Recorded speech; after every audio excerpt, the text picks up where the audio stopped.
Start करते हैं page.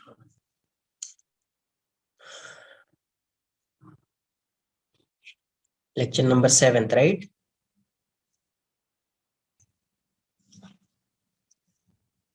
Torque के बारे में डिस्कशन कर रहे थे अपन। सिंपल सिंपल से कुछ एक दो क्वेश्चन करते हैं।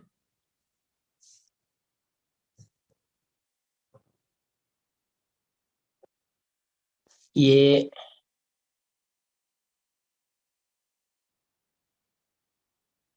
डिस्टेंस इस पॉइंट के बोर्ड जो है ये 12 kg है, ये m है, ये 3 kg है। ये क्या है? 3 kg, राइट? ये 3 kg है, लाइट रॉड है ये। किसी किसी क्वेश्चन में इस रॉड का भी मास हो सकता है। मैंने यहाँ पे एज्यूम कर लिया लाइट, राइट? मैंने यहाँ पे क्या एज्यूम कर लिया? Light rod. लाइट रॉड है तो उसका कोई मास नहीं होगा। लाइट रॉड है तो उसका कोई मास नहीं होगा। यहां से इसका डिस्टेंस गिवन है l, ये डिस्टेंस भी l है, और ये डिस्टेंस है 3l/2। 3l/2, ये l, ये l, ये l, ये 3l/2, राइट? इस रॉड का मास नहीं है। यहाँ पे एक मास है 12 kg, ये m, ये 3 kg। आपको क्वेश्चन में पूछा गया find the value of m, find the value of m so that the system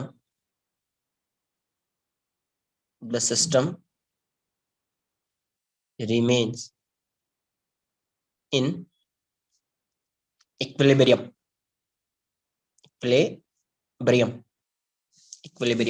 Find the value of m so that the system remains in equilibrium. बताइए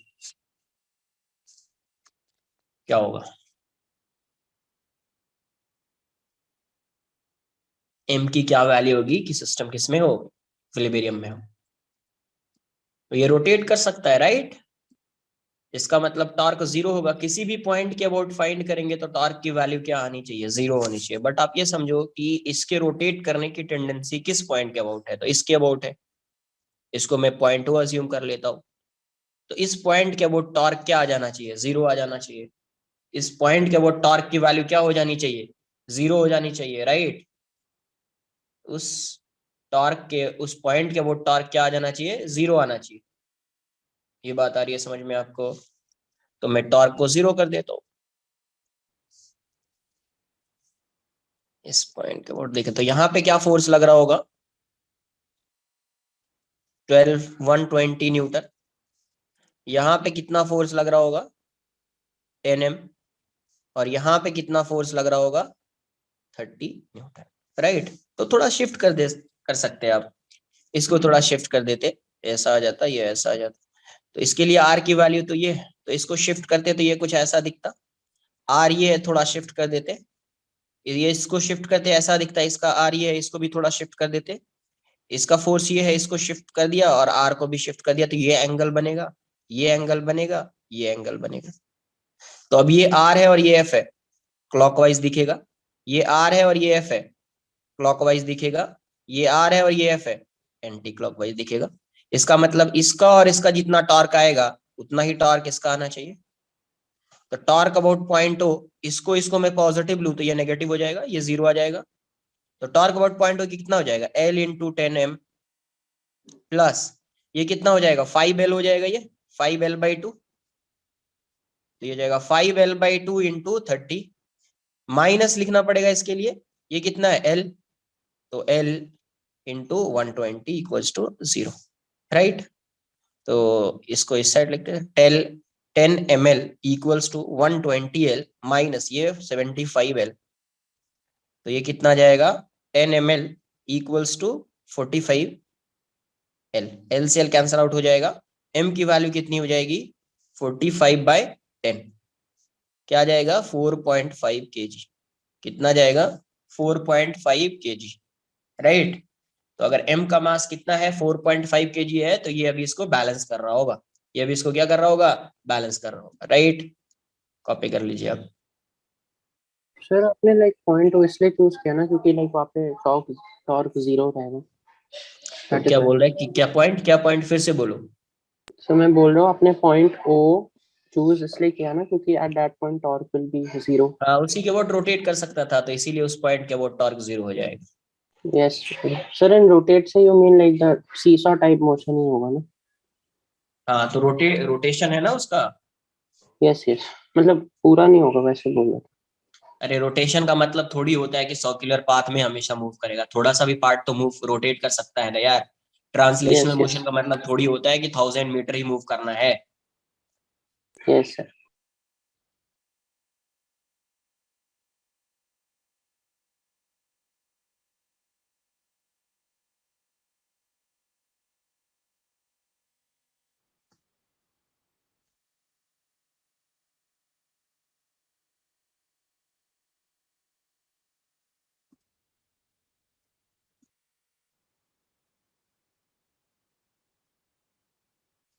अगर इस रॉड का मास होगा तो इसके सेंटर पे लगाएंगे, राइट। इस रॉड के सेंटर पे इसका जो भी मास होगा m×g का एक फोर्स लग रहा होगा डाउनवर्ड डायरेक्शन में, राइट।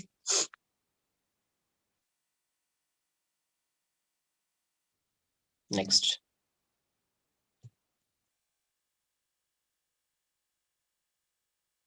ये एक पुली है और ये इसके वोट रोटेट कर रहे हैं पुली, और यहाँ पे स्ट्रिंग जो है वो अनवाइंड हो रहा है। स्ट्रिंग जो है अनवाइंड हो रहा है, ये स्ट्रिंग को रैप कर दिया, यहाँ पे ये अनवाइंड हो रहा है। तो यहाँ से ये मास m है, और मैं इसका भी मास अज्यूम कर लेता हूँ। इस डिस्क का मास m है एंड रेडियस r। ये डिस्क है, mass m and radius r. The system is released from rest. The system is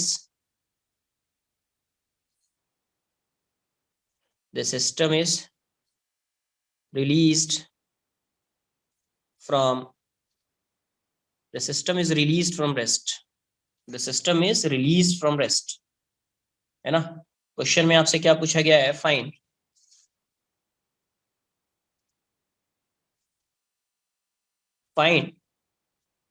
the acceleration of block. Find the acceleration of block. Block का acceleration बताना है। Find the acceleration of block, right. Find it.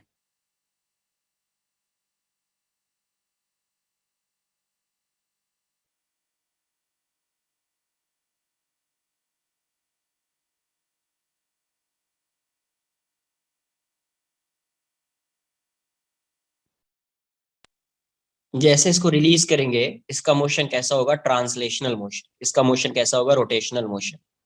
तो इसके लिए किसका equation आएगा? Force का equation आएगा, राइट। इस साइड टेंशन है, इस साइड mg है, डाउनवर्ड डायरेक्शन में एक्सेलरेशन है। तो फोर्स का इक्वेशन क्या लिखोगे? mg minus T equals to m into A equation 1। mg minus T equals to m into A equation 1। इसके लिए किसका इक्वेशन आएगा? टॉर्क का इक्वेशन। यहाँ पे एक टेंशन टी लग रहा है, और बाकी कोई फोर्स तो यहाँ पे ये सपोर्ट इस पे फोर्स भी लगा रहा होगा, तो ये सेंटर ऑफ मास से पास हो रहा है। किससे पास हो रहा है? सेंटर ऑफ मास से पास हो रहा है। तो उसका कोई टॉर्क आएगा ही नहीं, टॉर्क सिर्फ इसी का आएगा। तो टॉर्क अबाउट पॉइंट ओ मान लीजिए, टॉर्क अबाउट पॉइंट ओ क्या हो जाएगा? r×t। आर तो परपेंडिकुलर है, ये इसको एंटी क्लॉकवाइज डायरेक्शन में रोटेट कराएगा। r×t टॉर्क क्या होता है? I alpha equals to r×t। I की वैल्यू कितनी हो जाएगी? इस एक्सिस के अबाउट आई कितना आएगा? mr² by 2 into alpha equals to r×t। तो एक r कैंसल आउट हो गया, तो यहाँ से ये वाली वैल्यू क्या हो जाएगी? mr alpha equals to 2t। पहले इतना कॉपी कर लीजिए आप, mr alpha equals to 2t। Also यहाँ पे जो इसका एक्सेलरेशन आएगा ए की वैल्यू क्या हो जाएगी? Alpha into R. Alpha into R, तो मैं एल्फा आर को मैं ए पुट कर लूंगा, एल्फा आर को क्या पुट करूंगा? ए, राइट। सर वो स्ट्रिंग का दूसरा एंड कहाँ पे है डायग्राम में? कहाँ पे स्ट्रिंग का क्या दूसरा एंड? एक एक एंड तो मास एम पे अटैच्ड है, दूसरा वाला अरे लाइक। दूसरा इसमें वुंड कर दिया है, इसको रैप कर दिया हुआ है। अच्छा ओके।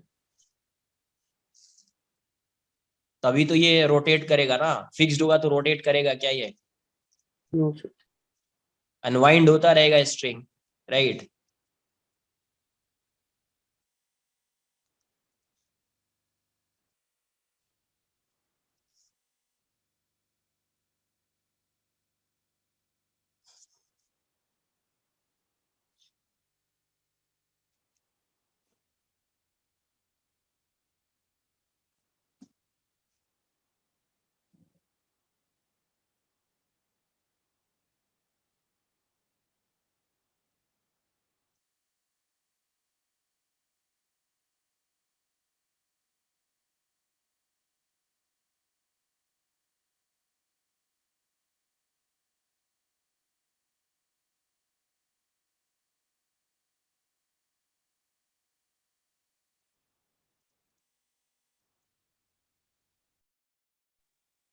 डन। तो यहां से क्या आ रहा है, M R alpha equals to 2t। R alpha को क्या लिख सकते हैं आप, M A equals to 2t, since alpha R equals to A. तो यहाँ से t की वैल्यू क्या हो जाएगी, मुझे एक्सेलरेशन चाहिए तो मैं t को एलिमिनेट कर दूंगा, ये 2 हो जाएगा, राइट। तो फ्रॉम 1 and 2 क्या आ जाएगा, M G minus T equals to M A है। तो एम जी की वैल्यू क्या हो जाए, एम जी माइनस टी को क्या लिखेंगे आप, M A by two equals to M A. तो यहाँ से ये क्या आ जाएगा, M G equals to 3 ma/2। M से एम कैंसल आउट हो जाएगा, ए की वैल्यू क्या आ जाएगी, 2g/3। यही आंसर हो जाएगा, यही इसका क्या आ जाएगा, आंसर हो जाएगा, right.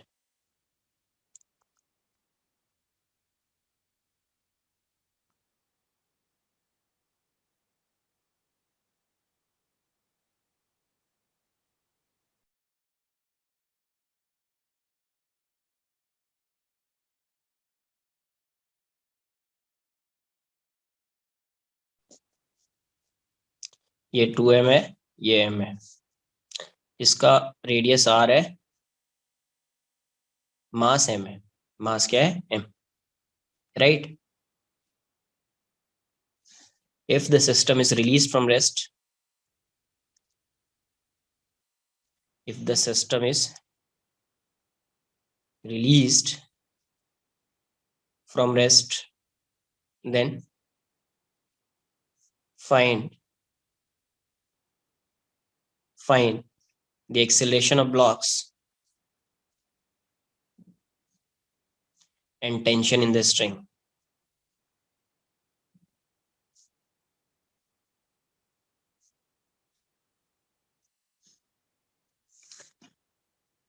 Then find the acceleration of blocks and tension in the string.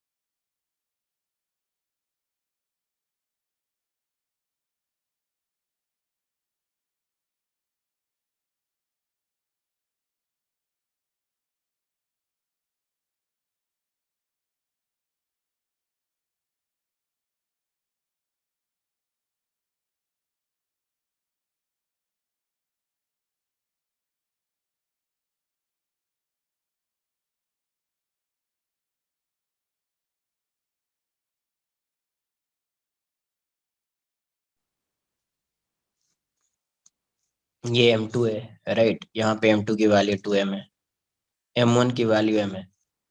ये इस डायरेक्शन में आएगा तो ये इस साइड जाएगा। एक्सेलरेशन की डायरेक्ट वैल्यू आपको बताइए, एक्सेलरेशन का डायरेक्ट फार्मूला आपको बताया है, राइट।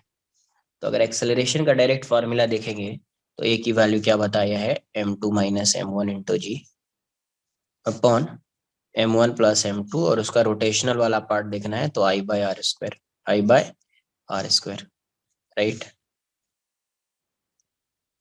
में क्या हो जाएगा, I/r² हो जाएगा, राइट।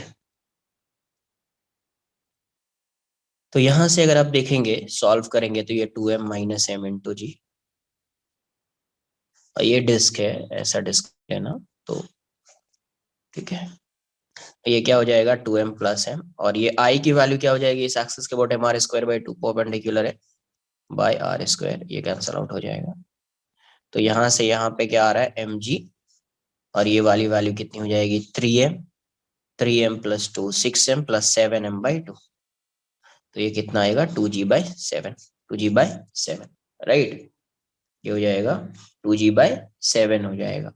तो 2g/7 आ चुका है। अभी टेंशन एक्सेलरेशन तो फाइंड कर ले, 2g/7 एक्सेल टेंशन फाइंड करना, तो इसमें मैं T2 अज्यूम कर लेता हूँ, इसमें टेंशन T1, तो F B D of 2 kg, या फिर स्टार्टिंग से सॉल्व करेंगे कैसा, इसका ट्रांसलेशनल मोशन, इसका ट्रांसलेशनल मोशन, इसका रोटेशनल मोशन, राइट। तो इस इक्वेशन को जब यूज करोगे तो you will get the value of A. वैसे डायरेक्ट मैं ऐसा सॉल्व कर सकता हूँ इसको, F B D of 2m, 2m की एफ बी डी क्या आ जाएगी, डाउनवर्ड डायरेक्शन में 2mg, और यहाँ पर टेंशन T2 और एक्सेलरेशन इस साइड, तो 2mg minus T2 equals to 2m into A, right, 2m into A.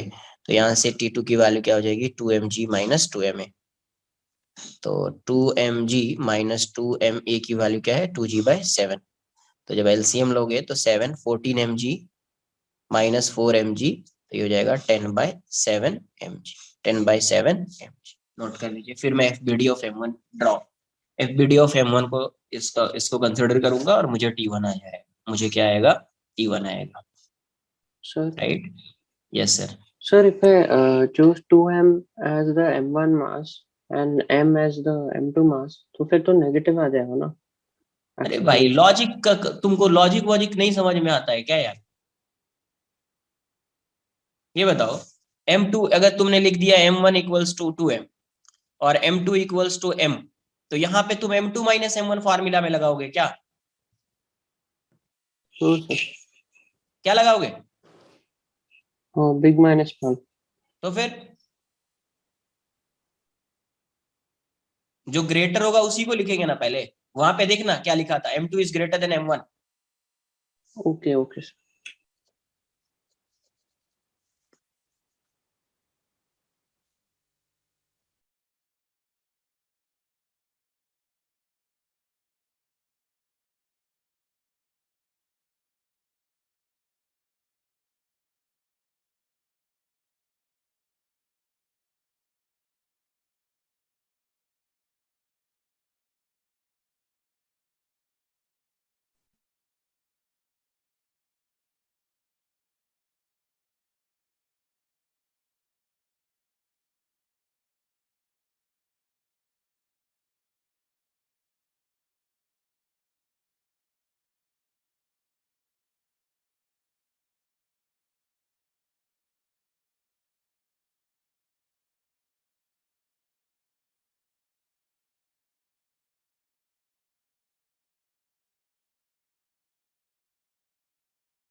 F B D of M1,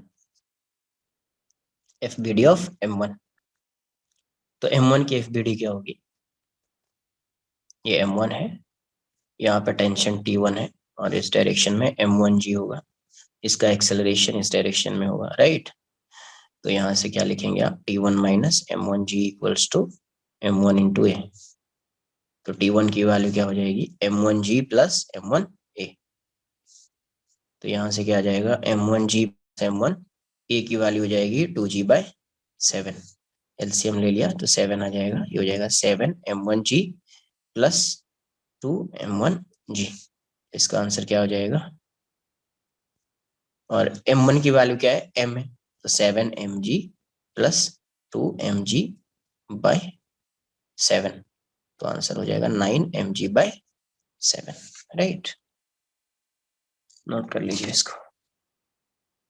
तो दोनों टेंशन क्या आ रहा है डिफरेंट आ रहा है, दोनों टेंशन क्या आ रहा है डिफरेंट आ रहा है।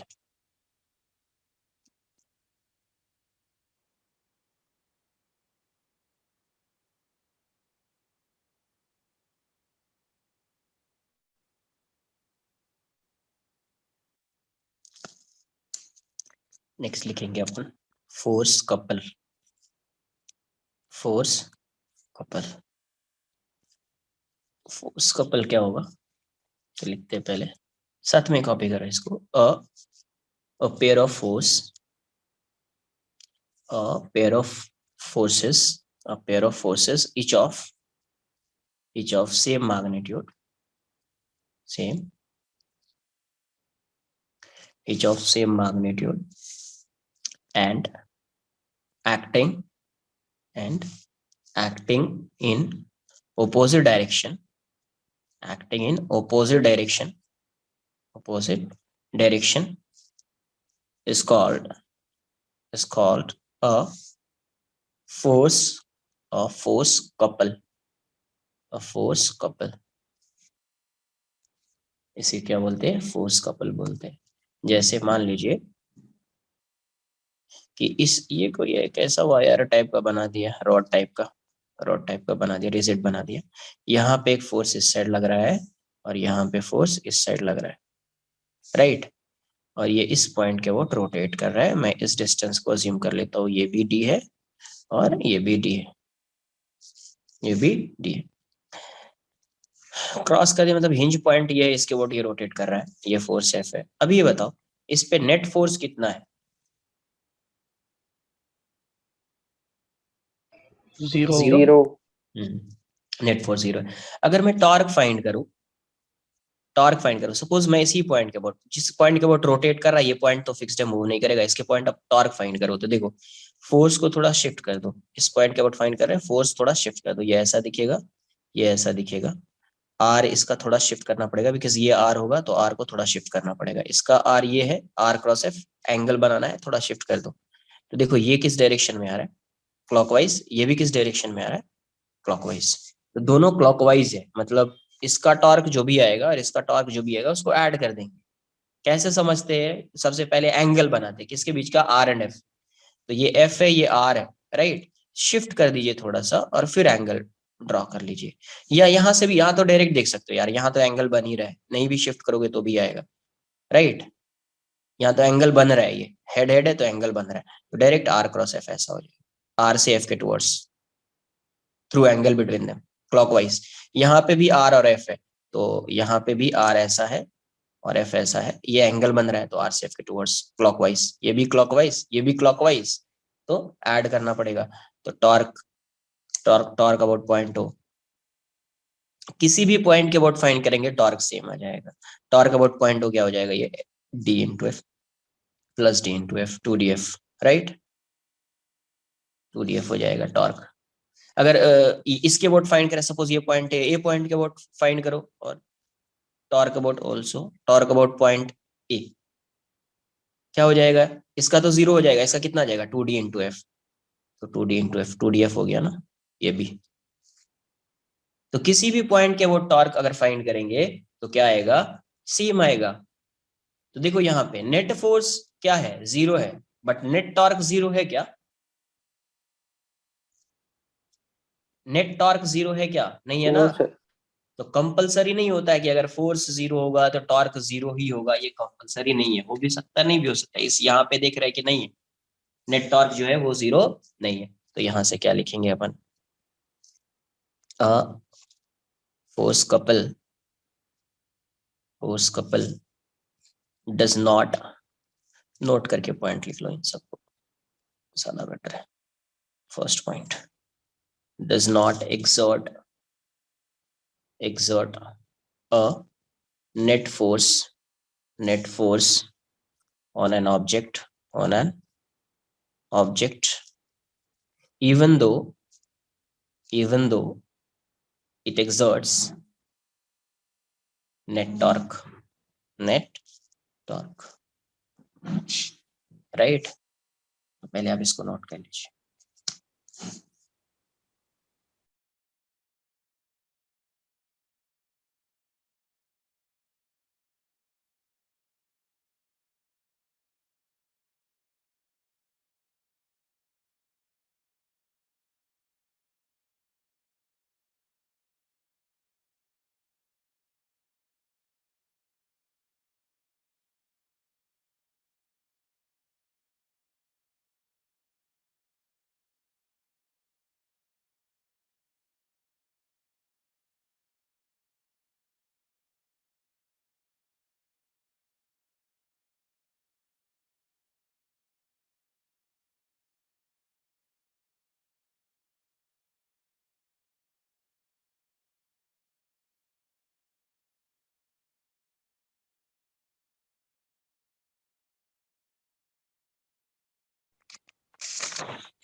Next, second point, net torque due to a force couple is same about any point, any point, right? Is same about any point. Next, third point, if the net force acting on a system is zero,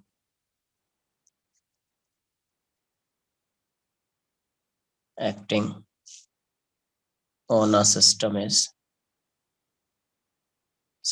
zero, the torque,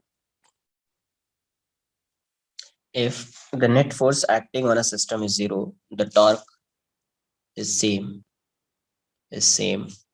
about any point, अगर कभी भी system पे net force zero है तो torque जो किसी भी point के अबाउट फाइंड करेंगे तो वो हमेशा सेम आएगा। सेम आने का मतलब ये नहीं है कि जीरो नहीं हो सकता है, जीरो भी हो सकता है, बट किसी भी पॉइंट के अबाउट फाइंड करेंगे तो वही आएगा, राइट? अगर टॉर्क, अगर वैसे ही अगर आप टॉर्क और फोर्स की बात करेंगे, जैसे इफ, ये पहले भी आपको बताया है, if F net is zero and external torque is zero, then T external, T net जो होगा, नेट टॉर्क जो होगा would be zero about any point,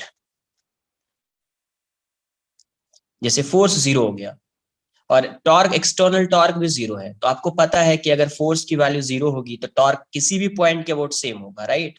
तो फोर्स जीरो है, टॉर्क भी जीरो है, मतलब टॉर्क जीरो होगा, किसी भी पॉइंट के अबाउट फाइंड करेंगे तो टॉर्क हमेशा जीरो ही आएगा, right?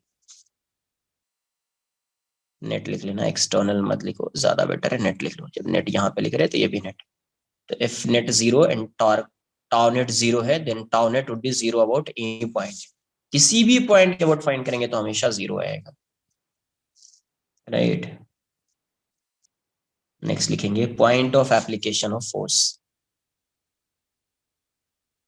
Point of application of force. Sir yes sir. Sir अगर फोर्स का कोई सपोज वैल्यू हो गया तो फिर हाँ, जरूरी नहीं है टॉर्क सेम आएगा हर पॉइंट पे?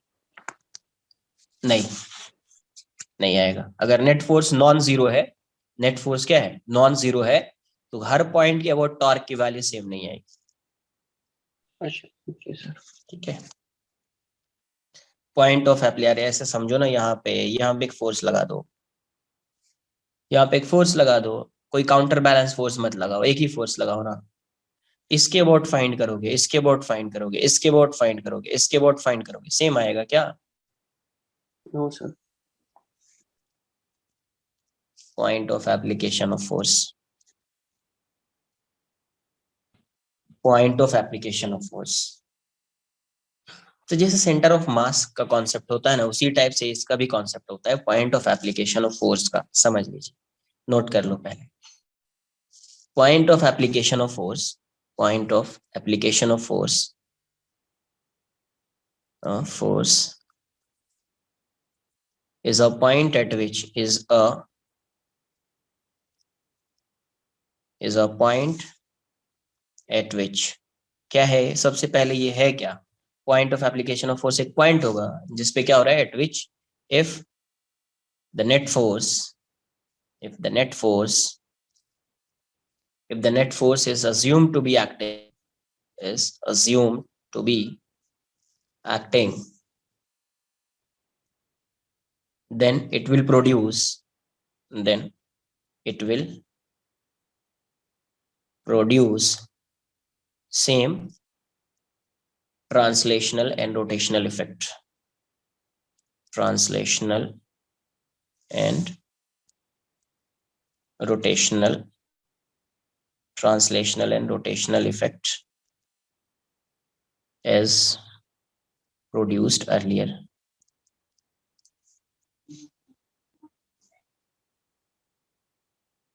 as produced earlier।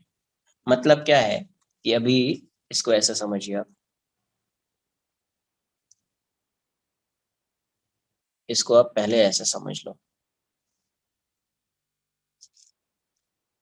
जैसे ये कोई एक सिस्टम मैंने ऐसा अज्यूम कर लिया, राइट। यहाँ पे फोर्स लग रहा है F1, इस पॉइंट पे फोर्स लग रहा है F2, F1 F2, इस पॉइंट पे फोर्स लग रहा है Fn, राइट। तो इसका डिस्टेंस जो आएगा वो डिफरेंट डिफरेंट आएगा। इस पॉइंट के अबाउट देख रहे हैं सपोज अपन, ये R1 R2 Rn ऐसा आएगा।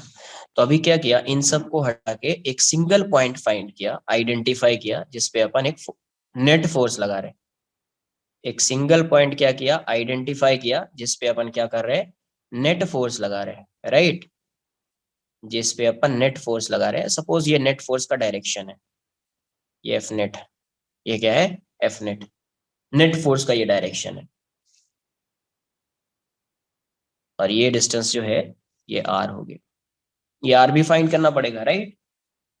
तो ये पॉइंट जो दिख रहा है आप, यही पॉइंट क्या है, point of application of force. ये जो पॉइंट दिख रहा है, इस पॉइंट को क्या बोलेंगे, point of application of force. अभी समझो क्या है, ये एक बॉडी है, बॉडी के डिफरेंट डिफरेंट पॉइंट्स पे फोर्स लग रहा है, तो इसका कुछ ट्रांसलेशनल इफेक्ट होगा और रोटेशनल इफेक्ट होगा। तो ट्रांसलेशनल इफेक्ट फाइंड करने के लिए क्या करते हैं, नेट फोर्स होगा इसका कुछ F1 plus F2 plus Fn, right. तो इस पे जो नेट फोर्स होना चाहिए, ट्रांसलेशनल इफेक्ट मतलब फोर्स से देखेंगे, रोटेशनल इफेक्ट किससे देखेंगे, टॉर्क से देखेंगे। मतलब इसमें जितना नेट फोर्स होगा इसमें भी फोर्स उतना ही होना चाहिए, तो नेट फोर्स की वैल्यू इन सबके समेशन के इक्वल हो जाएगी। तो इसका ट्रांसलेशनल इफेक्ट और इसका ट्रांसलेशनल इफेक्ट सेम हो जाएगा। और यहाँ पे जितना टॉर्क लग रहा है, मान लीजिए पॉइंट ओ के अबाउट ये आर कंसिडर कर रहे हैं, तो इस पॉइंट के अबाउट यहाँ पे जितना टॉर्क लग रहा होगा, सेम पॉइंट के अबाउट यहाँ पे भी टॉर्क की वैल्यू क्या होनी चाहिए, सेम होनी चाहिए। सेम होगी तो इसका जो रोटेशनल इफेक्ट होगा, इसका भी रोटेशनल इफेक्ट क्या हो जाएगा, सेम हो जाएगा। तो वैसे केस में जिस पॉइंट पे आप इस फोर्स को अज्यूम कर रहे हैं कि नेट फोर्स जो है इस पॉइंट पे एक्ट कर रहा है, तो इसी पॉइंट को आप क्या बोलेंगे, point of application of force. इसी पॉइंट को आप क्या बोलेंगे, point of application of force, right. तो अगर मैं नेट फोर्स की बात करूं, ट्रांसलेशनल इफेक्ट को देखूं, तो नेट फोर्स क्या होना चाहिए, इसका इस नेट फोर्स के इक्वल हो जाना चाहिए। ये हो जाएगा F1 plus F2 plus F3 plus Fn plus Fn। F net क्या हो जाएगा, F1 plus F2 plus F3 plus Fn, right. And torque को देखेंगे तो टॉर्क अबाउट पॉइंट हो, यहाँ पे क्या आएगा, torque R1 cross F1 plus R2 cross F2 plus Rn cross Fn, right. अब इस यहाँ पे अगर आप टॉर्क फाइंड करेंगे तो इसका टॉर्क सेम होना चाहिए इसके, तो इसके टॉर्क को इसके टॉर्क से इक्वेट कर देते हैं। इसका टॉर्क क्या आएगा, R क्रॉस F नेट, यहाँ से R1 cross F1 plus R2 cross F2 plus Rn cross Fn, right. तो यहाँ से you will get the value of R, यहाँ से अपने को आर की वैल्यू आ जाएगी। तो आपने ये फाइंड कर लिया आर। आर फाइंड करने का मतलब ये हो गया कि आपने पोजीशन फाइंड कर लिया, बिकॉज वेक्टर आप फाइंड करोगे यार, आर वेक्टर फाइंड कर लिया मतलब आपने इसका पोजीशन फाइंड कर लिया। पोजीशन फाइंड कर लिया मतलब point of application of force find कर लिया, point of application of force find कर लिया, राइट। तो क्या करना है, पूरे फोर्स को पहले नेट फोर्स फाइंड कर लेना है, उस नेट फोर्स को किसी एक पॉइंट पे क्या करेंगे अपन, किसी एक पॉइंट पे वो फोर्स एक्ट करेगा। और इसका जितना टॉर्क आ रहा था इस पॉइंट पे, इस फोर्स का, है ना, जिस पॉइंट पे अपन फोर्स लगा रहे हैं, इस पॉइंट तक क्या करेंगे अपन, एक वेक्टर फाइंड करेंगे, ऐसा अज्यूम कर लिया, लेट्स से आर वेक्टर। तो इस पॉइंट के अबाउट जब इस फोर्स का टॉर्क फाइंड करेंगे, तो क्या आना चाहिए, टॉर्क, इसका टॉर्क और इसका टॉर्क सेम पॉइंट के अबाउट क्या आएगा, सेम आएगा। तो यहाँ से you will get the value of R, R की वैल्यू आ जाएगी, मतलब point of application of force आ जाएगा। अब ये बताओ, अगर मैंने नेट फोर्स को इस पॉइंट पे अज्यूम किया, नेट फोर्स को मैंने किस पॉइंट पे अज्यूम किया, इस पॉइंट पे अज्यूम किया, और ये पॉइंट क्या है, point of application of force है। तो अगर मैं इस पॉइंट के अबाउट टॉर्क फाइंड करूं, तो टॉर्क की वैल्यू क्या आएगी, उस पॉइंट के अबाउट अगर मैं टॉर्क फाइंड करूं तो टॉर्क की वैल्यू क्या आएगी, F net इस पॉइंट के वो टॉर्क क्या आएगा, 0 आएगा ना यार।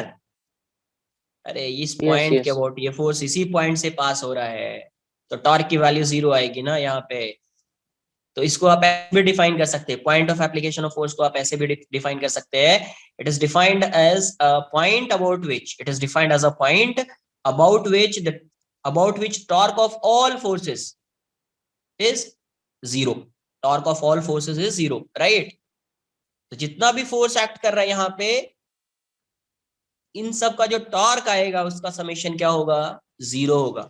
It is defined as, it is defined as a point about which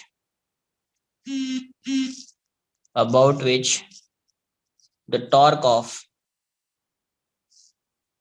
all points, the torque of all forces is 0, right? Note कर लीजिए आप।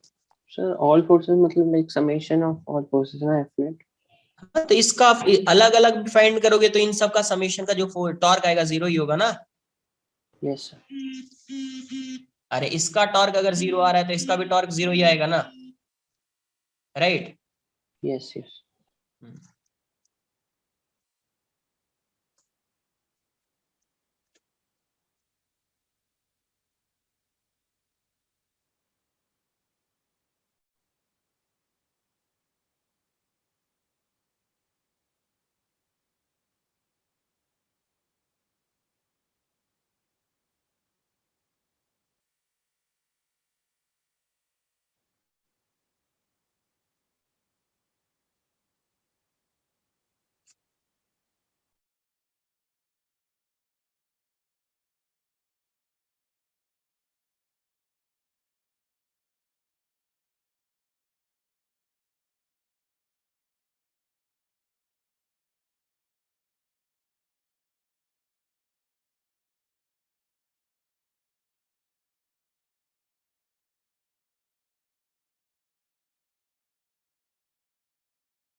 सर वो कंटिन्यूस सिस्टम ऑफ पार्टिकल्स है जो डायग्राम आप ड्रॉ किए।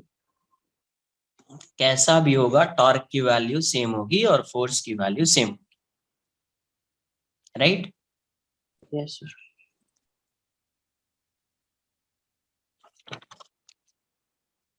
जैसे यहीं पे अगर मैं point of application of gravitational force की बात करूं, point of application of gravitational force, point of application of gravitational force is known as center of gravity, इसी को क्या बोलते हैं, सेंटर ऑफ ग्रेविटी। जैसे मान लीजिए एक रॉड ले लिया, राइट? एक रॉड ले लिया तो इसका यहाँ पे भी dm इंटू जी आएगा, यहाँ पे भी dm इंटू जी आएगा, हर जगह पे dm इंटू जी आता रहेगा, राइट?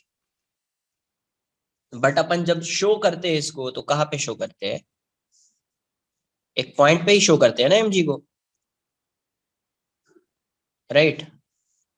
तो ये पॉइंट क्या होता है, ये इसको बोलते हैं सेंटर ऑफ ग्रेविटी। क्या बोलते हैं? Centre of gravity, CG. तो यहाँ पे डिफरेंट डिफरेंट पॉइंट पे फोर्स लग रहा है, तो उसका क्या किया, point of application of force identify किया। तो इसका point of application of force क्या होता है, सेंटर ऑफ ग्रेविटी। तो टोटल फोर्स अभी कहाँ पे एक्ट करेगा, इसका यहाँ पे एक्ट करेगा। तो यहाँ पे डीएम इंटू जी, डीएम इंटू जी, डीएम इंटू जी वाले का जितना ट्रांसलेशनल इफेक्ट होगा और रोटेशनल इफेक्ट होगा, same translational and rotational effect इसका भी होगा।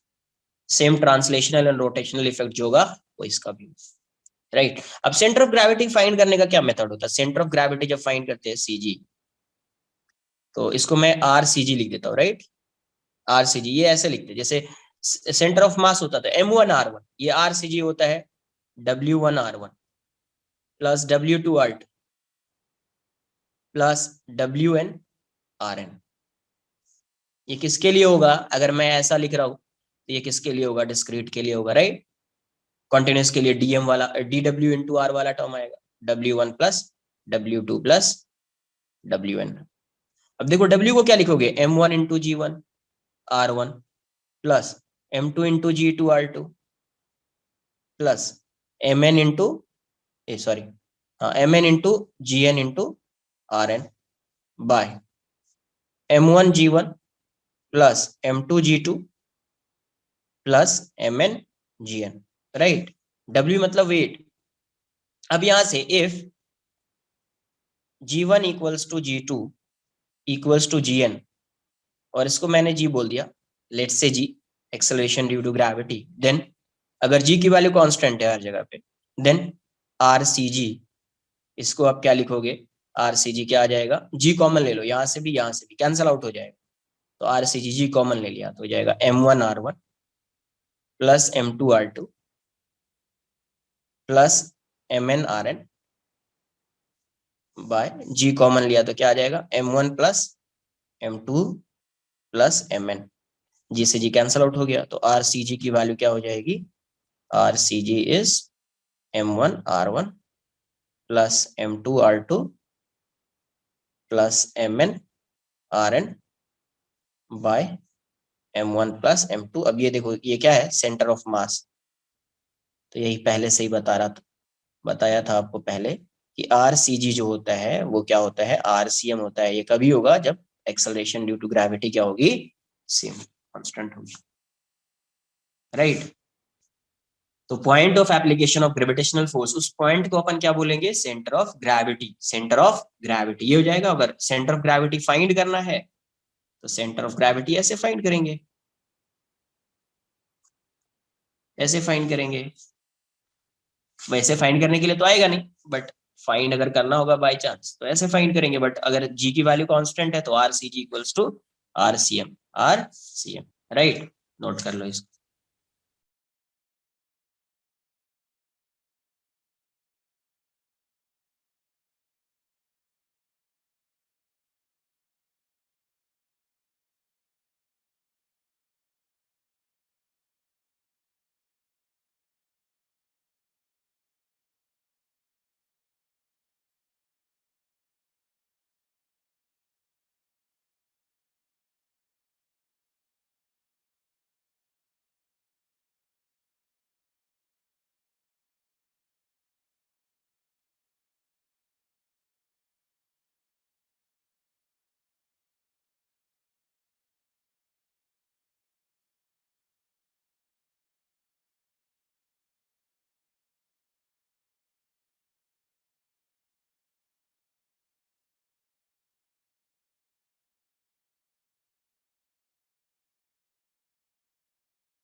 एक क्वेश्चन करते हैं।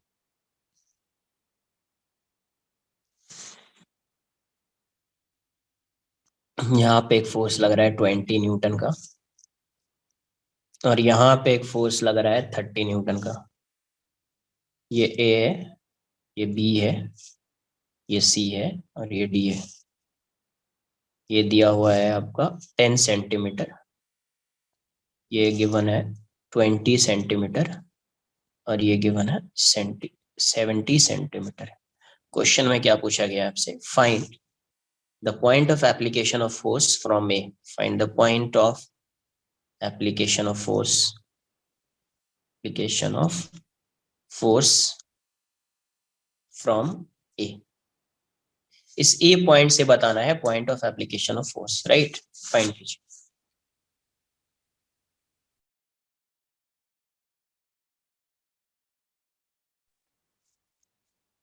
Find the point of application of force from A. आया आंसर क्या? सबसे पहले आप इसका नेट फोर्स फाइंड कीजिए, नेट टॉर्क फाइंड कीजिए। पहले क्या गिवन है उसके अकॉर्डिंग। यहाँ पे 20 न्यूटन का फोर्स है, यहाँ पे 30 न्यूटन का फोर्स है, दो ही फोर्स एक्ट कर रहा है, राइट? पॉइंट ए के अबाउट फाइंड करना है, तो ये 10 सेंटीमीटर है, और यहां से यहां तक 30 सेंटीमीटर है। तो नेट फोर्स देखो, नेट फोर्स कितना आ रहा है? 10 न्यूटन आ रहा है। 30 माइनस 20, 10 न्यूटन आ रहा है डाउनवर्ड्स, डाउनवर्ड्स, राइट? तो डाउनवर्ड डायरेक्शन में 10 न्यूटन का फोर्स है। अभी टॉर्क फाइंड करना है, टॉर्क अबाउट पॉइंट ए। तो देखो इसका मैग्नीट्यूड जो होगा टॉर्क का, ग्रेटर होगा इसका, तो इसको पॉजिटिव ले लेता हूं मैं और इसको नेगेटिव। तो इसका आर ये है, थोड़ा शिफ्ट करेंगे, इसका आर ये है, थोड़ा शिफ्ट करेंगे, तो इसका क्लॉकवाइज आ रहा है, इसका एंटी क्लॉकवाइज, इसका पॉजिटिव लूंगा, इसका नेगेटिव, राइट? तो ये कितना आ जाएगा? 0.3 इंटू 30, ऐसा यूनिट में लिख रहे हैं तो 0.3 मीटर इंटू 30, माइनस ये नेगेटिव हो जाएगा तो 0.1 इंटू 20। तो टॉर्क अबाउट पॉइंट ए क्या आ जाएगा इसका? ये आ जाएगा आपका 9, और ये आ जाएगा 2। तो 7 न्यूटन मीटर आ रहा है टॉर्क, 7 न्यूटन मीटर। अभी मुझे point of application of force चाहिए, तो मैं क्या करूंगा? इन सब फोर्स को हटा के एक सिंगल फोर्स यूज करूंगा। सिंगल फोर्स किस डायरेक्शन में? नेट फोर्स होगा वो, और वो किस डायरेक्शन में लग रहा है? डाउनवर्ड्स। तो डाउनवर्ड डायरेक्शन में मैंने लगा दिया 10 न्यूटन का फोर्स। डाउनवर्ड डायरेक्शन में मैंने क्या लगा दिया? 10 न्यूटन का फोर्स, राइट? और यहां से ये डिस्टेंस मैं अज्यूम कर रहा हूं एक्स। ए से ये डिस्टेंस, ए से ये डिस्टेंस फाइंड करना, मतलब ये पॉइंट क्या है? ये पॉइंट जो आपको दिख रहा है, यही क्या है? Point of application of force, point of application of force, right? तो अभी टॉर्क क्या आ जाएगा? टॉर्क अबाउट पॉइंट ए क्या आ जाएगा? एक्स इंटू, एक्स मीटर में है, एक्स इंटू 10। और टॉर्क की वैल्यू तो सेम होनी चाहिए यार, तो यहां से कितनी है वैल्यू? 7, तो 7 पुट कर दिया, एक्स इंटू 10, तो एक्स की वैल्यू कितनी हो जाएगी? 7/10, 0.7 मीटर, मतलब 70 सेंटीमीटर। तो आंसर यही आ जाएगा। Find the point of application of force from point A. तो पॉइंट ए पे से कितने डिस्टेंस पे point of application of force है? 70 सेंटीमीटर पे। कितने पे है? 70 सेंटीमीटर पे, राइट? तो पहले नेट फोर्स देख लिया, नेट टॉर्क देख लिया। फोर्स इसके इक्वल हो जाएगा, यहाँ पे जो नेट फोर्स होगा, तो 10 न्यूटन डाउनवर्ड्स है, तो इसीलिए डाउनवर्ड डायरेक्शन में। टॉर्क फाइंड कर लिया, इस टॉर्क को किससे इक्वेट कर दिया? जो पहले अपन ने फाइंड किया था उससे इक्वेट कर दिया, बिकॉज नेट फोर्स इक्वल होना चाहिए और नेट टॉर्क भी क्या होना चाहिए? इक्वल होना चाहिए, राइट? कॉपी कर लीजिए आप।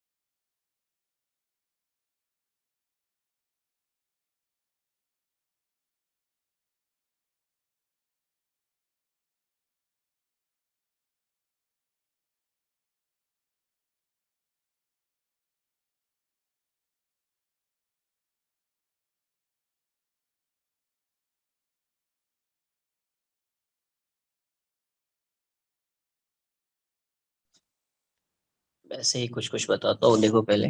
जैसे मान लीजिए ये एक रॉड है, ये एक रॉड है, फोर्स और टॉर्क का थोड़ा सा समझ लीजिए आप। ये एक रॉड है, ऐसे एक एरो लगा के लिखना, कोई हेडिंग नहीं है कुछ, या ऐसे लिख लेना F net and tau net करके। कुछ समझते हैं कि कभी होगा कभी नहीं होगा। जैसे ये एक रॉड है, मान लीजिए ये इसका सेंटर ऑफ मास। अब बताओ, अगर ये सेंटर ऑफ मास पे फोर्स अप्लाई कर रहे हैं इसको, यहाँ पे फोर्स लग रहा है, आप इसको हॉरिजॉन्टल प्लेन मान लो, तो फिर एनालाइज करना थोड़ा इजी दिखेगा। हॉरिजॉन्टल प्लेन मतलब यहीं पे ये ऐसा है, राइट। और इसके सेंटर ऑफ मास पे क्या कर रहे हैं अपन, फोर्स लगा रहे हैं। सेंटर ऑफ मास पे फोर्स, सेंटर ऑफ मास पे फोर्स लगाएंगे तो ये सीधा आगे जाएगा, रोटेट नहीं कर पाएगा, क्योंकि अगर ये ऐसा ही रखा है, रोटेट भी करेगा तो ये सेंटर ऑफ मास के अबाउट रोटेट करेगा। किसके अबाउट रोटेट करेगा, सेंटर ऑफ मास के अबाउट रोटेट करेगा ये, राइट। तो जैसे आप फोर्स लगाओगे सेंटर ऑफ मास पे ही, अगर आप फोर्स लगाओगे तो इसका कोई टॉर्क आएगा नहीं सेंटर ऑफ मास के अबाउट, राइट। तो ये सिर्फ इस डायरेक्शन में एक्सेलरेट कर रहा होगा। इसका मतलब यहाँ पे नेट फोर्स तो जीरो है, बट नेट टॉर्क जो है, नेट फोर्स नॉन जीरो है, नेट टॉर्क जीरो है। नेट टॉर्क क्या है, जीरो है, क्योंकि अगर सेंटर ऑफ मास पे आपने फोर्स लगा दिया और सेंटर ऑफ मास के अबाउट ये रोटेट कर सकता था, ये यहाँ पे अगर रोटेट भी करता था किसके अबाउट रोटेट करता, बिकॉज कोई भी पॉइंट हिंज तो है नहीं, हिंज नहीं है, मतलब अभी रोटेशन होगा तो किसके अबाउट होगा, सेंटर ऑफ मास। अगर कोई पॉइंट हिंज होता तो फिर रोटेशन हो सकता था, हिंज नहीं है। जैसे अगर ये फ्री है ना, ये रॉड क्या है, फ्री है, तो फ्री रॉड के केस में अगर रोटेशन होगा तो किसके अबाउट हो सकता है रोटेशन, सेंटर ऑफ मास के अबाउट हो सकता है। किसके अबाउट हो सकता है, सेंटर ऑफ मास के अबाउट। तो अगर ये रॉड रोटेट भी करता ना तो किसके अबाउट रोटेट करता, सेंटर ऑफ मास के अबाउट। बट आप फोर्स लगा रहे हो जो किससे पास हो रहा है, सेंटर ऑफ मास से पास हो रहा है, मतलब कोई टॉर्क ही नहीं आएगा। टॉर्क नहीं आएगा तो ये रोटेट ही नहीं करेगा। तो यहाँ पे नेट फोर्स नॉन जीरो है, बट टॉर्क क्या हो गया, जीरो हो गया। देखो यहाँ इसका ये सेंटर ऑफ मास। अभी यहाँ पे आप फोर्स लगा रहे हैं, अभी जस्ट इसको एक्सप्लेन किया, यहाँ पे एक फोर्स लगा रहे और एक फोर्स यहाँ पे लगा रहे, एफ, सेंटर ऑफ मास है। तो अभी ये क्या करेगा, नेट फोर्स तो जीरो है, राइट, बट नेट टॉर्क जो है ये नॉन जीरो है। ये कैसा, ये ऐसा है और ये ऐसा फोर्स लगा है, तो ये ऐसा रोटेट करेगा, ऐसा रोटेट करेगा ये, तो इसके अबाउट ये रोटेट कर रहा होगा।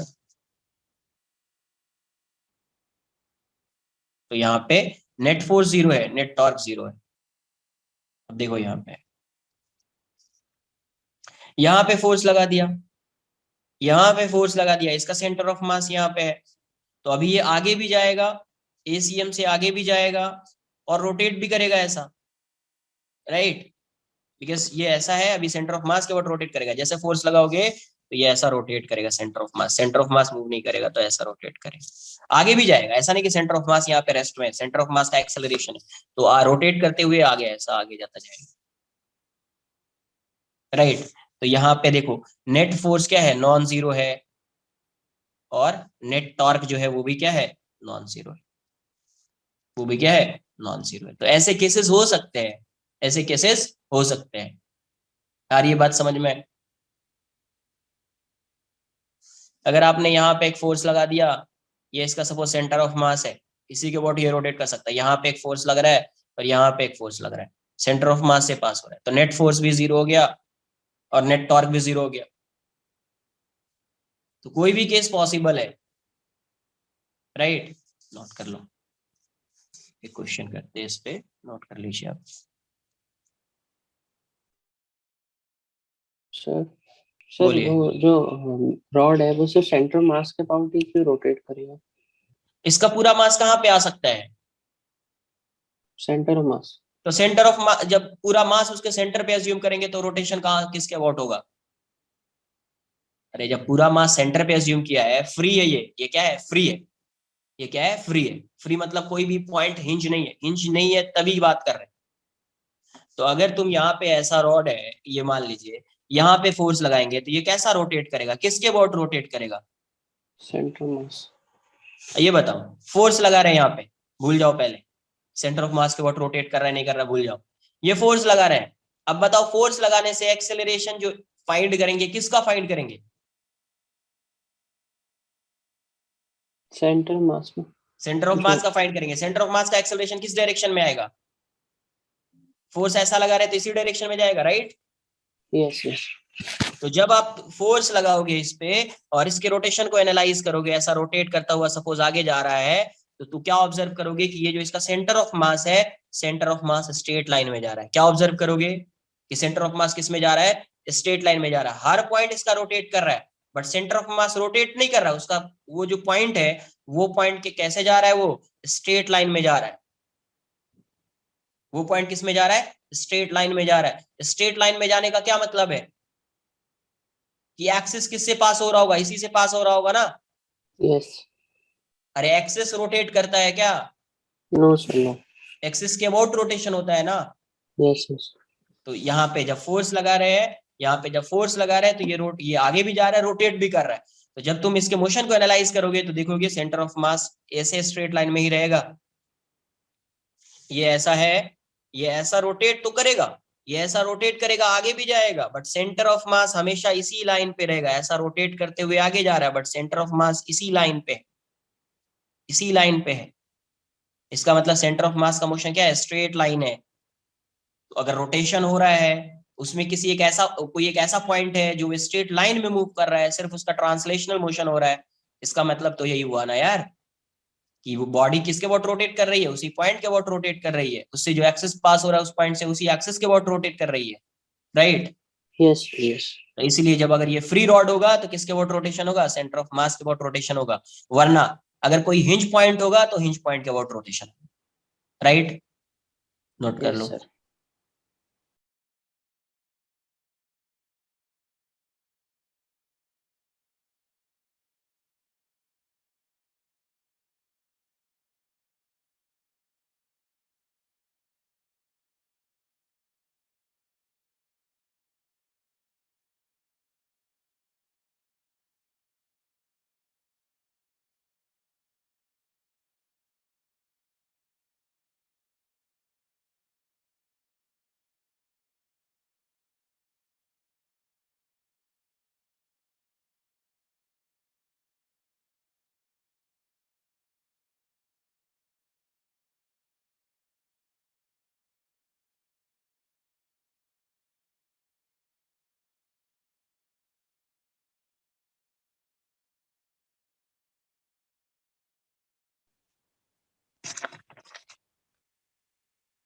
ये एक रॉड है ऐसा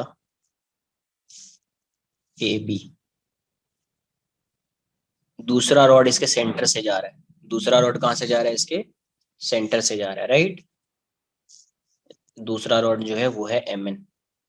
क्या है? M N. इस रॉड का जो लेंथ है वो एल है,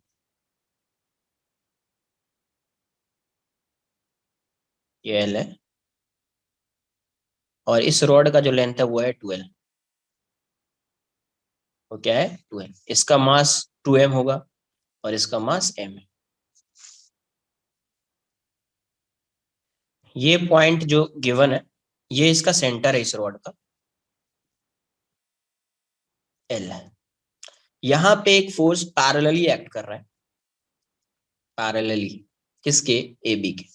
AB के पैरेलल है ये फोर्स। मैं ऐसा थोड़ा सा डार्क कर देता हूँ कि समझ में है कि ये एक रॉड है, राइट? ये ऐसा है और ये एक फोर्स एक्ट कर रहा है पैरेलली। तो क्वेश्चन में क्या गिवन है? A force F is applied at point P, ये P पॉइंट है, is applied at point P parallel to AB, parallel to AB, such that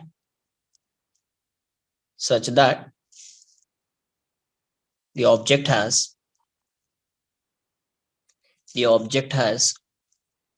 only translational motion. Object has only the translational motion without rotation. Translational motion without rotation. Translational motion without rotation. Find the location of, या find the distance of P from C. Find the distance of P from C. From C. इस C से इस P का distance बताना है, ये distance क्या होगा। ये फोर्स ऐसा लग रहा है कि ये पूरा सिस्टम क्या कर रहा है, ट्रांसलेशनल मोशन कर रहा है, रोटेशनल मोशन नहीं कर रहा है। तो ट्रांसलेशनल मोशन अगर ये कर रहा है, ये मैं अज्यूम कर लेता हूँ ये हॉरिजॉन्टल प्लेन पे है, हॉरिजॉन्टल प्लेन में है ये ऐसा ही है, ऐसा रखा हुआ है यहाँ पे। तो आपको ये बताना है कि ये फोर्स किस पॉइंट पे, पहले ये तो बताओ ये फोर्स किस पॉइंट पे एक्ट करेगा कि इसका मोशन ट्रांसलेशनल होगा, रोटेशनल नहीं होगा। Center of mass of both bodies combined. Centre of मास क्या होगा, उसी पॉइंट पे होगा, राइट।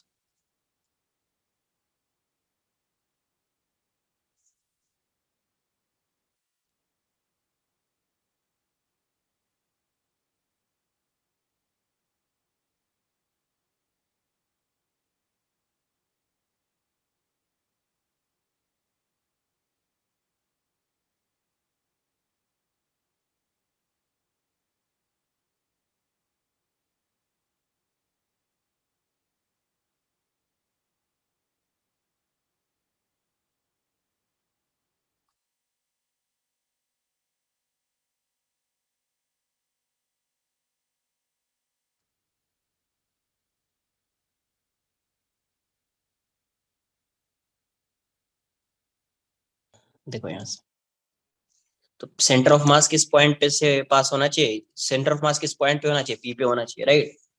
तो नो रोटेशन का मतलब क्या है, नो रोटेशन का मतलब क्या हो जाएगा, F must be passing through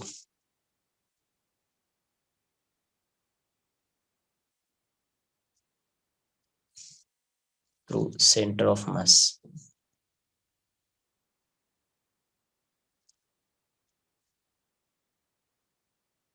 इसका मतलब यहां से सेंटर ऑफ मास इसका C1 हो जाएगा ये, और ये वाली वैल्यू कितनी हो जाएगी, इसका मास तो M है, दूसरे का सेंटर ऑफ मास यहाँ पे C पे है, राइट। इसका मास 2m है और इसका मास m है, और ये डिस्टेंस कितना है L। तो ये पॉइंट P जो होना चाहिए, ये क्या होना चाहिए, centre of mass of whole system. ये क्या है, COM of the system, right. तो मुझे ये डिस्टेंस फाइंड करना है। तो यहाँ से अब देखो ना, ये ऐसा हो गया, ये मास m है, ये मास 2m है, ये आपका पॉइंट P है, यही है new centre of mass, centre of मास बोल देता हूँ, यही सिस्टम का क्या है, COM है। तो ये डिस्टेंस फाइंड करना है, यही फाइंड करना है ना, R। तो R की वैल्यू क्या हो जाएगा, R1 अज्यूम कर लो, तो R1 क्या आ जाएगा, M2 by M1 plus M2 into total distance L। तो R1 की वैल्यू क्या हो जाएगी, ML/3M। तो L/3 हो जाएगा, L/3, right, L/3।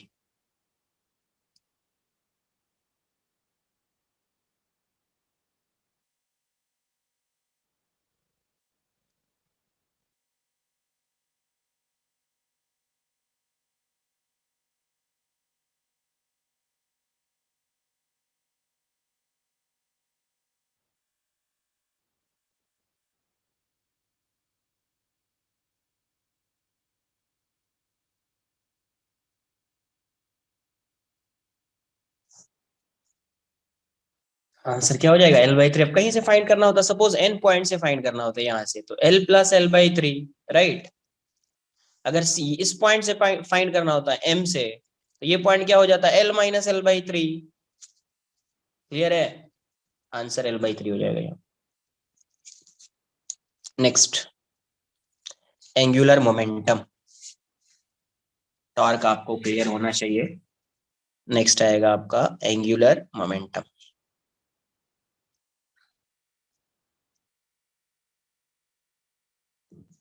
Angular momentum इसको किससे रिप्रेजेंट करते हैं, L से। ये होता है क्या है, it is the moment of linear momentum, it is, vector में बताया है, it is the moment of linear momentum.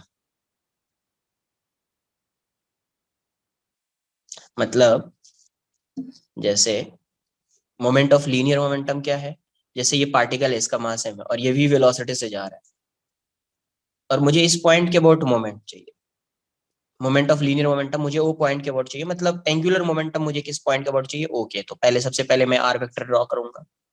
तो एंगुलर मोमेंटम अबाउट पॉइंट क्यों है, angular momentum about point O क्या आ जाएगा, एल ओ। ये हो जाएगा, क्या होता था, आर क्रॉस पी, मतलब एल नॉट क्या आ जाएगा आपका, आर क्रॉस पी क्या होगा, एम इंटू वी। तो यहाँ से एल नॉट की वैल्यू क्या हो जाएगी, M into R cross V, right. ये हो जाएगा आपका एंगुलर मोमेंटम, ये एंगुलर मोमेंटम हो जाएगा। ये किसकी वजह से आ रहा है, तो ट्रांसलेशनल मोशन की वजह से आ रहा है। किसकी वजह से आ रहा है, ये ट्रांसलेशनल मोशन की वजह से आ रहा है, राइट।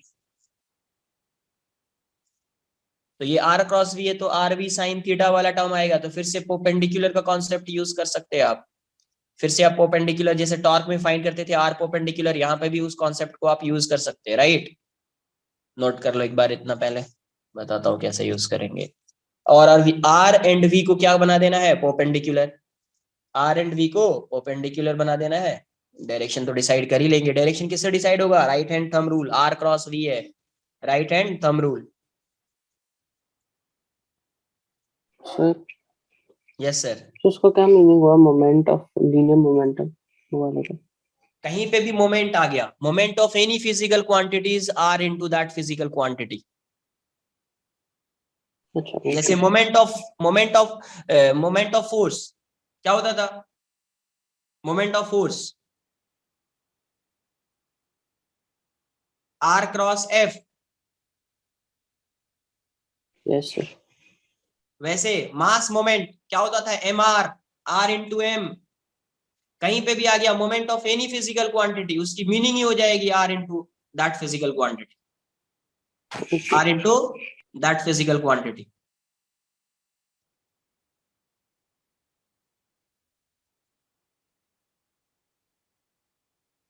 जैसे लीनियर मोमेंटम क्या होता था, it measures the amount of motion of a particle having mass m।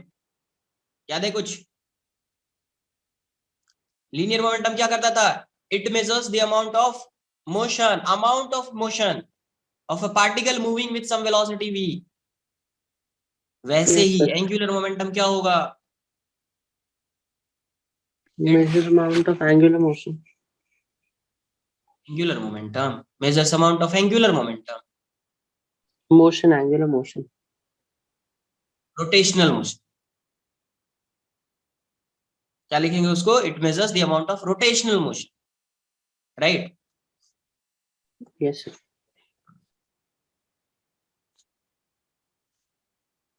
तो बेसिकली ये जो मोमेंट फाइंड कर रहे हैं, किसके अबाउट फाइंड कर रहे हैं, किसी पॉइंट के अबाउट फाइंड कर रहे हैं, किसी पॉइंट के अबाउट फाइंड कर रहे हैं। देखिए यहां से ये क्या आ जाएगा, अगर मैं इसका मैग्नीट्यूड फाइंड करूं तो मॉड एल नॉट की वैल्यू क्या दिखेगी अपने को, M R V sine theta, where theta is angle between, theta is angle between R and V. तो ज्यादा बेटर क्या है, आप आर और वी को परपेंडिकुलर बना दो, राइट। तो परपेंडिकुलर बना, जैसे टॉर्क में अपन करते थे आर एंड वी को परपेंडिकुलर, वैसा ही करना है आपको। सपोज ये थीटा है, तो यही थीटा होगा ना, एंगल ये शिफ्ट किया तो थीटा हो जाएगा, ये आर है तो ये आर साइन थीटा हो जाएगा, राइट। तो आपने क्या किया, शिफ्ट कर दिया, इसको शिफ्ट किया वी को शिफ्ट करेंगे तो ऐसा दिखेगा वी, राइट। और ये हो जाएगा आर परपेंडिकुलर, और आर परपेंडिकुलर की वैल्यू क्या है, आर साइन थीटा हो गई। ये परपेंडिकुलर बन गया, तो डायरेक्ट आप लिख सकते हैं पॉइंटों के अबाउट, अगर आप देख रहे हैं तो मॉड जो हो जाएगा वो आप लिखेंगे M into R perpendicular into V, और you can say M R into V perpendicular. दोनों से आंसर की जो आएगा वो सेम आएगा, राइट। ये कैसी क्वांटिटी है, it is a vector quantity, it is a vector quantity. कैसा वेक्टर है ये, एक्सियल वेक्टर याद है कुछ? इसका रोटेशनल इफेक्ट है, देख रहे हो रोटेट तो करा रहा है ये, इसीलिए इसका रोटेशनल इफेक्ट है, इसीलिए वेक्टर कैसा है? एक्सियल वेक्टर, ऐसा यूनिट। अब ये मत पूछना एक्सियल वेक्टर क्या होता है, 2 बार बताया है, सर्कुलर मोशन में भी बताया है। Newton metre, newton metre second, newton metre second. देखो पी क्या होता है? पी होता है newton second, right? R into P, P क्या होता है? न्यूटन सेकेंड, और ये मीटर है तो न्यूटन मीटर सेकेंड लिख दिया। या इसी को आप लिख सकते हैं यहाँ से केजी मीटर स्क्वायर पर सेकेंड, केजी मीटर स्क्वायर पर सेकेंड, ये हो जाएगा। तो डायरेक्शन कैसे फाइंड करेंगे? Direction of L, direction of L, तो डायरेक्शन ऑफ एल किससे आएगा? Right hand thumb rule, right hand thumb rule, आपको पता है क्या होता है, right? Next, angular momentum about an axis, angular momentum जैसे टॉर्क आया था वैसे ही आएगा ये अबाउट एन एक्सिस।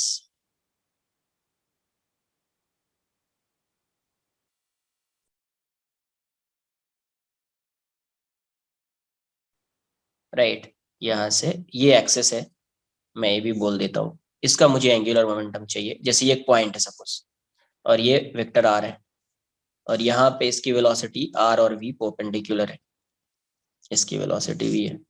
इस पॉइंट का मास मैं एम अज्यूम कर लेता हूँ, यहाँ पे एक पार्टिकल कंसिडर किया, पॉइंट का मास एम अज्यूम कर लिया, right?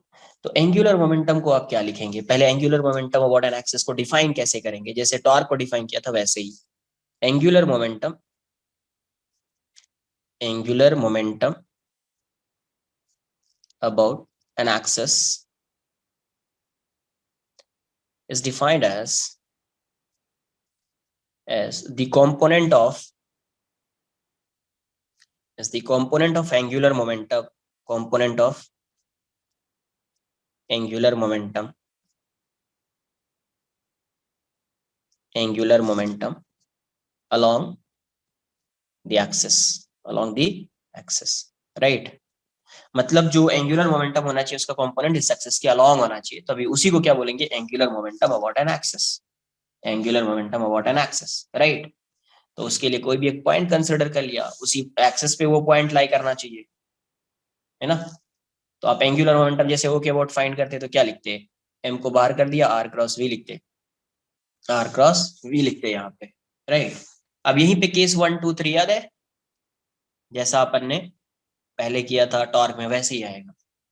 When V is parallel to A B, जैसे वहां पे फोर्स होता था यहाँ पे V लिखेंगे, वहां पे फोर्स V या P लिख दीजिए, राइट? V और P सेम चीज है, बिकॉज मास नेगेटिव होगा नहीं तो V और P पैरेलल ही होगा, तो V लिख दीजिए। If V is parallel to A B, क्या कोई कंपोनेंट आएगा क्या एक्सिस के अलावा?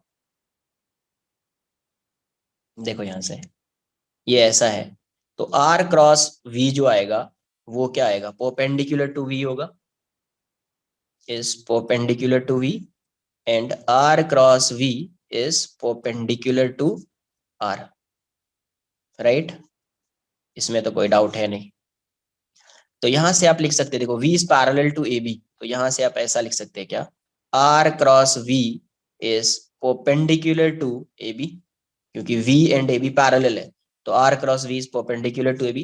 आर क्रॉस वी परपेंडिकुलर है मतलब एंगुलर मोमेंटम परपेंडिकुलर है, आर क्रॉस वी तो डायरेक्शन देता ना, तो यहाँ से एंगुलर मोमेंटम क्या हो गया? परपेंडिकुलर टू ए बी हो गया, तो इसके अलॉन्ग तो आएगा नहीं, इसके अलॉन्ग तो आएगा नहीं, इसका मतलब क्या हो गया? L along AB, angular momentum along AB is क्या क्या आएगा? 0, क्या आएगा? 0।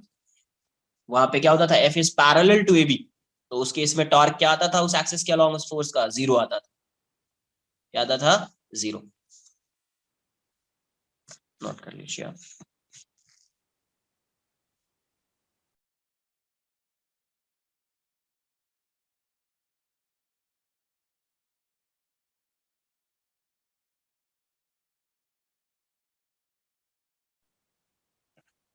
सर आर एंड वी एक ही प्लेन में है, तो फिर एंगुलर मोमेंटम तो ऊपर ऊपर होगा या फिर नीचे जाएगा ना, वो जो हाँ, डिस्क है। ये भी क्या लॉन्ग आएगा ना। हाँ यस, अलोंग ए बी। हाँ, तो फिर क्या बोलना चाह रहे हो तुम? आपने परपेंडिकुलर लिखा क्या नीचे? कहाँ पे क्या लिखा? अच्छा अच्छा, ओके।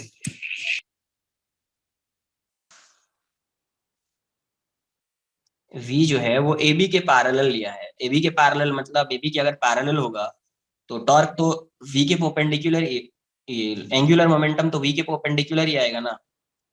तो वो ab के परपेंडिकुलर हो जाएगा, ab के अलोंग थोड़ी आएगा।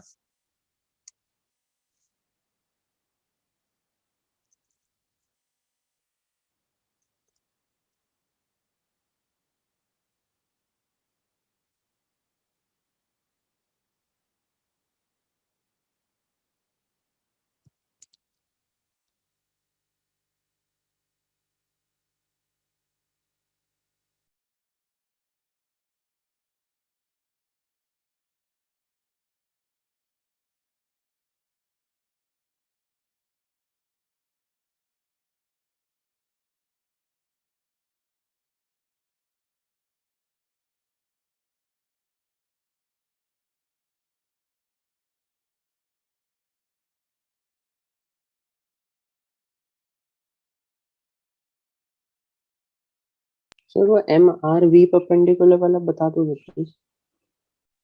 क्या बोल रहे हो? M R V perpendicular. Torque में समझा था वो वाला केस? यस सर, शिफ्ट करना टॉर्क में होता है। समझा तो यहाँ पे समझने में क्या जा रहा है? ये यहाँ पे वेलोसिटी इस डायरेक्शन में है, ये थीटा है, ये ऐसा कर दिया v cos थीटा हो जाएगा, ये ऐसा कर दिया v sin थीटा होगा। होगा या नहीं होगा? Yes yes. ये r है और ये v है, ये दोनों परपेंडिकुलर है। यस सर, तो understood. Torque direct L direct आ जाएगा M V sine theta into R. Yes yes. तो वही आया ना v perpendicular into R. Yes.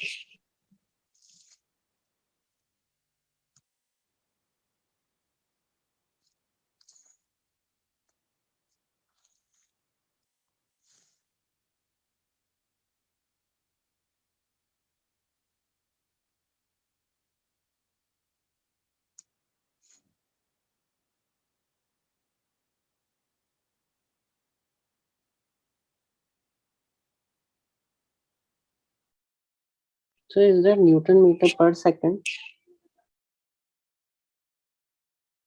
Newton metre per second ही है। Okay sir. तो ये बोल रहे हो, ये न्यूटन मीटर सेकेंड है, पर सेकेंड नहीं है।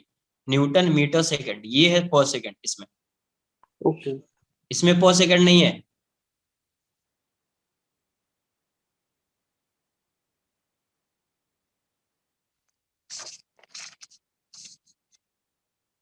Case 2, when v intersects, if v intersects ab at some point, at some, ab vector मत लिखो, ab लाइन है ना, ab at some point, तो क्या हो जाएगा?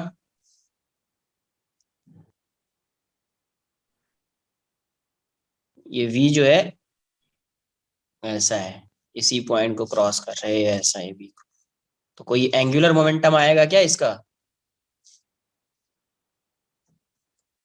जीरो हो जाएगा, एल अबाउट ए बी वो जीरो आ जाएगा। केस 3, अरे आर और वी सेम डायरेक्शन में तो जीरो हो जाएगा। If v is perpendicular to ab but does not intersect it, intersect नहीं, intersect it। इसको ऐसे समझो, मैं ऐसा ड्रॉ कर रहा हूँ, आपको समझ में आएगा। ये इसका एक्सेस है और ये एक पार्टिकल है, इसकी वेलोसिटी भी है। तो देखो एक्सिस ऐसा है ए बी लिख रहा हूँ, समझ में आना चाहिए। एक्सिस इसका ऐसा है और वी ऐसा है, इंटरसेक्ट नहीं कर रहा बट परपेंडिकुलर है। इंटरसेक्ट नहीं कर रहा बट क्या है, परपेंडिकुलर है, राइट। और ये डिस्टेंस आर है, ये डिस्टेंस क्या है, आर। तो एल अबाउट ओ या अबाउट एक्सेस क्या हो जाएगा, MVR आ जाएगा, MVR, MVR, right. R perpendicular यहाँ पे R है, तो MVR लिख दो direct. Case 4, if V is not perpendicular to AB and V and AB are skew lines, या and क्या लिखा, V is not perpendicular to AB and does not also it does not intersect AB, so it does not intersect AB। इसका मतलब skew lines वाला आ जाएगा, है ना। Then resolve the given velocity, है ना, and find angular momentum accordingly, momentum मतलब जो परपेंडिकुलर कंपोनेंट आएगा उसी का आएगा सिर्फ, है ना। accordingly ब्रैकेट में लिखता हूँ, रेफर केस 3, जो परपेंडिकुलर होगा उसी का आएगा, पैरेलल वाले का तो होगा नहीं, राइट। नोट कर लीजिए, आज के लिए इतना ही रहेगा, नेक्स्ट लेक्चर में यहाँ से आगे कंटिन्यू करेंगे। Bye, take care. Sir, yes sir. sir, V is perpendicular to AB मतलब R is perpendicular to V ना, वैसे कुछ मीनिंग है ना। क्या बोल रहे हो, आर का डिस्कशन हो रहा है यहाँ पे, नो सर। तो फिर आर क्यों बोल रहे हो तुम। तो लाइक जो AB है, AB Z एक्सिस में चल रहा है, मतलब ऊपर से ठीक है, नीचे तक, हाँ ए बी एंड इसको जेड ले लिया, आगे बोलो क्या है। V आपने उस प्लेन में लिया जो पेपर का प्लेन है। हाँ, वी क्या लिया, लिया नहीं, यहाँ पे रीड करो, स्टेटमेंट रीड करो, कंडीशन क्या दिया हुआ है, लिया क्या लिखा, V is perpendicular to A B, तो ऐसा केस हो यस सकता था, ये परपेंडिकुलर है तो ऐसा ही बनेगा ना। Yes sir. अब ये बोल रहा है कि इंटरसेक्ट भी नहीं कर रहा, तो ऐसा तो नहीं जा सकता, तो ऐसा ही जाएगा ना। यस तो ऐसा जाएगा, तो अगर मैं ये एक सिस्टम ले रहा हूं, तो सिस्टम में कोई पार्टिकल को कंसिडर करूंगा, तो ये पार्टिकल इस साइड जाएगा या इस साइड जाएगा, और भी केस हो सकता है क्या यहाँ पे, इस पॉइंट की अगर बात करेंगे तो। No sir. तो फिर क्या लिया, कुछ नहीं लिया, जो कंडीशन दिया हुआ है उसके अकॉर्डिंग मैंने ड्रॉ किया है।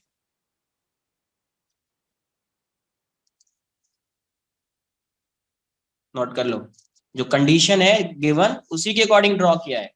सर मतलब basically V and AB are in different planes, वैसे बोल सकते हैं, and then V will not pass through अरे AB भाई ऐसे। प्लेन व्लेन की क्यों बात कर रहे हो, समझ में तुमको नहीं आ रहा है, एक्सिस गिवन है, ये ऐसा गिवन, डिफरेंट प्लेन, ये सब मत बात करो यार, फिर आगे इतना कंफ्यूजन होगा कि तुमसे ये चैप्टर तुम छोड़ ही दोगे। ये समझो ना कि ये भी ऐसा है, ड्रॉ किया है, ये भी ऐसा है, यस बी इसके परपेंडिकुलर है बट इंटरसेक्ट नहीं कर रहा है, तो ऐसा हो, तो ऑब्वियस है ना, वी और ए बी जो होगा वो हमेशा परपेंडिकुलर ही होगा, होगा या नहीं होगा। यस और वेलोसिटी तो पार्टिकल की इसी जो बॉडी कंसिडर कर रहे हैं उसी बॉडी पे ही होगी ना वेलोसिटी, उसी प्लेन में होगी ना वेलोसिटी। Yes yes. जो खुद से समझना है ना वो समझो, वो यहाँ पे तुम एक्सप्लेन मत करो, तुमको जैसे भी लर्न करना है समझना है खुद से समझो, बट उसको यहाँ पे अगर तुम वही चीज को अगर मैं बताऊंगा ना तो फिर आगे चल के ये चैप्टर तुमसे होगा ही नहीं। फिर आपको जैसे समझना है वो समझिए, बट मैं जो बता रहा हूँ उसको समझना इंपॉर्टेंट, आपको लर्न करने का मेथड डिफरेंट हो सकता है।